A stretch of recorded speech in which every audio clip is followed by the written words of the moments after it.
venir. Je vais y arriver, je vais y arriver.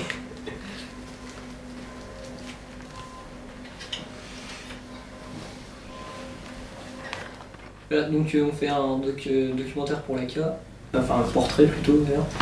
Et bah vas-y, si tu peux, Marguerite, nous raconter un peu ton parcours quoi. Alors, mon parcours, j'ai perdu ma maman très jeune, j'avais 10 ans, et le dernier de mes frères n'avait que 3 ans. Donc, à peine 3 ans. Donc, ça n'a pas toujours été très facile, il fallait entre nous qu'on se débrouille, d'autant plus que j'avais quand même aussi un papa malade.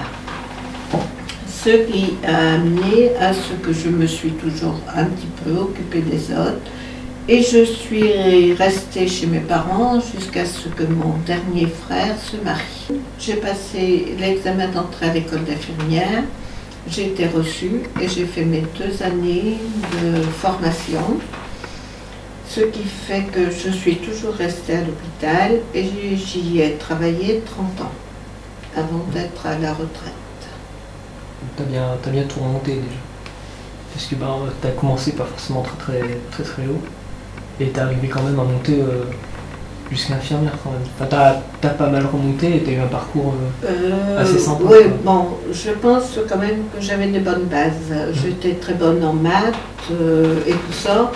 Et le certificat d'études de mon temps équivalait peut-être pas au bac d'aujourd'hui, mais c'était quand même déjà quelque chose. C'était plus facile en même temps à ce moment-là, peut-être.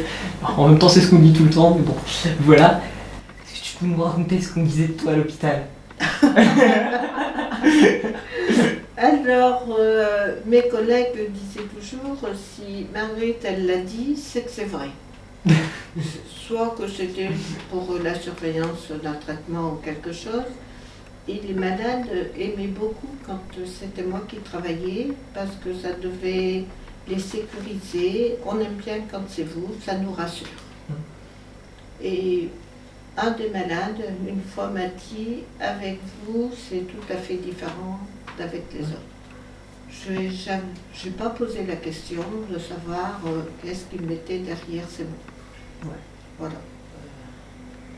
Et ouais, donc est-ce que tu peux nous parler aussi d'un peu tout ce que tu as fait dans les associations catholiques, tout ça?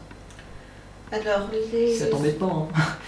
Les associations caritatives, bon, c'est vrai que depuis l'âge de 15-16 ans, j'ai toujours participé à différents mouvements d'action catholique. Ce qui m'a amené à réfléchir beaucoup. Ça m'a apporté aussi une grande ouverture d'esprit. Dans la vie, on apprend à regarder les autres, vivre avec les autres. Et bon, c'est vrai que j'ai beaucoup changé au niveau comportement. J'étais quand même quelqu'un d'assez rude. Et je suis, je pense, quelqu'un assez cool. Bon. Franchement, je trouve aussi que t'es assez cool.